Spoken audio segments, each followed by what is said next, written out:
Hello students, आज हम पढ़ रहे हैं कबीर दास के शब्द। जो हमारा साखियाँ हमने पहले कर ली थी, अब हम शब्द करेंगे। शब्द में क्या है, ध्यान से देखिए। मोह को कहाँ ढूंढे बंदे, मैं तो तेरे पास में। ना मैं देवल ना मैं मस्जिद, ना काबे कैलाश में। ना तो कोने क्रियाक्रम में, नहीं योग बैराग में। खोजी होए तो तुरते ही मिलहूँ, पल भर की तलाश में। कहें कबीर सुनो भाई साधो, सब श्वासों की श्वास में। देखो इनकी अंतिम शब्द देखिए, पास में, कैलाश में, बैराग में, तलाश में, श्वास में।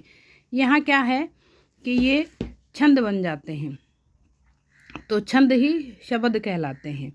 तो ध्यान से देखिए, कबीरदास जी क्या कहते हैं कि हे मनुष्य, मोह को कहाँ ढूंढे बंदे, कि हे मनुष्य तू भगवान को कहाँ ढूंढता है। मैं तो तेरे पास में, मैं तो तेरे पास में ही हूँ, कि मैं कहीं बाहर नहीं, तेरे पास में ही हूँ। ना मैं देवल ना मैं मस्जिद, ना काबे कैलाश में। ना तो मैं किसी देवल यानी के मंदिर में हूँ, ना मैं मस्जिद में हूँ, ना काबे, काबा मुसलमानों का तीर्थ स्थान और कैलाश हिंदुओं का तीर्थ स्थान। ना ही मैं काबा में हूँ और ना ही कैलाश में हूँ। मैं तो कहीं नहीं हूँ, मैं तेरे पास में ही हूँ। ना तो कोने क्रियाक्रम में और ना मैं किसी कर्म कांड में हूँ, यानी कि भगवान को प्राप्त करने के लिए अनेक तरह के कर्म कांड किए जाते हैं। ना किसी कर्म कांड में हूँ, नहीं योग वैराग में और ना ही योग और वैराग्य में हूँ। खोजी होए तो तुरते मिलो हूँ। अगर तू खोजी होता है, खोजने वाला बनता है, तो मैं तुरते ही शीघ्र ही मिल जाता हूँ। भगवान को ढूंढता है तो मैं शीघ्र ही मिल जाता हूँ। पल भर की तलाश में, पल भर की तलाश में ही मैं तुझे प्राप्त हो जाता हूँ, मिल जाता हूँ। कहें कबीर सुनो भाई साधो, सब श्वासों की श्वास में। कबीर दास जी कहते हैं कि सुनो रे साधु संत जनों, कि भगवान तो सभी श्वासों की श्वास में है, यानी कि सांस, हर मनुष्य की सांस में विद्यमान है। कहीं बाहर ढूंढने की ज़रूरत नहीं है, भगवान तो अंदर ही हैं, पास में ही हैं। कहीं बाहर ढूंढने की ज़रूरत बिल्कुल भी नहीं है, क्योंकि कबीर जी निर्गुण ब्रह्म के उपासक थे। दूसरे शब्द में क्या कहते हैं कबीर जी, संतो भाई आई ज्ञान की आंधी रे, भ्रम की टाटी सबई उड़ानी, माया रहने बांधी। कि हे संतो, जब ज्ञान की आंधी आती है, ज्ञान जब प्राप्त होता है मनुष्य को, और जिस तरह से आंधी आ करके सारी टाटी को, सारी छान को उड़ा देती है, वैसे ही जब ज्ञान प्राप्त हो जाता है मानव को, तब भ्रम की टाटी सभी उड़ानी, यानी कि मनुष्य के सारे भ्रम रूपी दीवारें सब उड़ जाती हैं। माया रहने बांधी, और जिससे मनुष्य अपनी माया से जिन दीवारों को बांधे रखता है, जिस टाटी को, जिस छान को बांध कर रखता है, वो भी नहीं रहती जब आंधी आती है। आंधी कौन सी? ज्ञान की आंधी, अज्ञान रूपी अंधकार सभी नष्ट हो जाता है। हिति चिति की दवई थूनी गिरानी, मोह बलिंडा टूटा।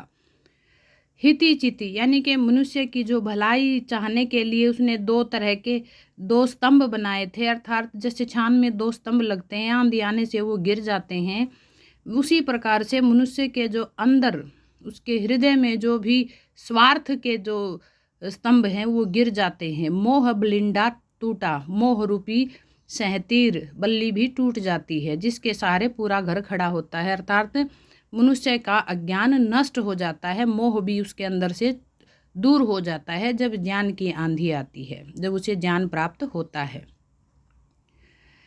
तृष्णा छानी परी घर ऊपरी, कुबुद्धि का भांडा फूटा, यानी कि तृष्णा रूपी छान भी टूट जाती है, तृष्णा रूपी छान उड़ जाती है।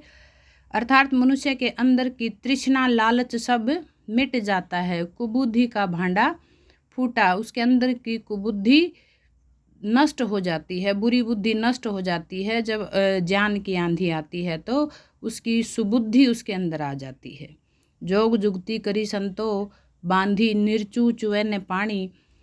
कबीरदास जी कहते हैं कि जोग जुगाड़ करके मैंने जो भी बंद लगाए थे कि पानी नहीं टपके, इसी प्रकार से संतों ज्ञान की आंधी आने से किसी भी तरह की अज्ञानता का भाव अंदर नहीं आता। कूड़ कपट काया का निक्षा, शरीर के अंदर जितना भी कूड़ा करकट अर्थात विकार हैं, अनेक प्रकार के जो विकार हैं, वो सारे के सारे विकार नष्ट हो जाते हैं। हरि की गति जब जानी, और जब भगवान के बारे में हम जानने लगते हैं, जब हमें ज्ञान प्राप्त हो जाता है, अज्ञान अंदर से समाप्त हो जाता है और हरि का ज्ञान जब प्राप्त हो जाता है तो अंदर के सारे विषय विकार नष्ट हो जाते हैं, सारी काया निर्मल हो जाती है। आंधी पीछे जो जल बूटा, प्रेम हरिजन भीना, कि जो ज्ञान की जो आंधी आई थी, उस आंधी के बाद जो जल बूटा, जो पानी बरसा है, जो जल बरसा है, प्रेम हरिजन भीना, उसमें उस प्रेम रूपी जल में उस हरि ने जो प्रेम बरसाया है उसमें वह मनुष्य भीग गया है। हरि के प्रेम में उसका हृदय भीग गया है, क्योंकि उसके अंदर का अज्ञान तो दूर हो गया है और उसे ज्ञान प्राप्त हो गया है। और ज्ञान प्राप्त हो जाने पर मनुष्य भगवान की ओर बढ़ने लगता है। कह कबीर भान के प्रगटे, उदित भय तम खीना। कबीर दास जी कहते हैं कि भान के प्रगटे, जैसे जब ये आंधी आकर के सूर्य उदय होता है और सारी जगह पर उजाला बिखेर देता है, उसी तरह से जब अज्ञान की आंधी, अज्ञान नष्ट हो जाता है ज्ञान की आंधी से, तो अंदर का सारा अंधकार नष्ट हो जाता है। तो कबीर दास जी ने शब्द में क्या कहा है कि ज्ञान की आंधी के रूपक, इसमें अनेक रूपक हैं, सहारे लिए हैं अनेक तरह से, ज्ञान के महत्व का वर्णन किया। कबीर कहते हैं कि ज्ञान की सहायता से मनुष्य अपनी दुर्बलताओं से मुक्त होता है, यानी कि अपनी सारी की सारी विषय वासनाएं विकार सब नष्ट कर देता है जब उसे ज्ञान प्राप्त होता है। और मैंने बेटा एक शॉर्ट्स बना रखी है जिसका लिंक मैंने यहाँ दे दिया है, आप शॉर्ट्स में जा कर के देख लीजिएगा। पूरी की पूरी मॉडल तैयार करके डेमो के साथ आपको दिया है। धन्यवाद।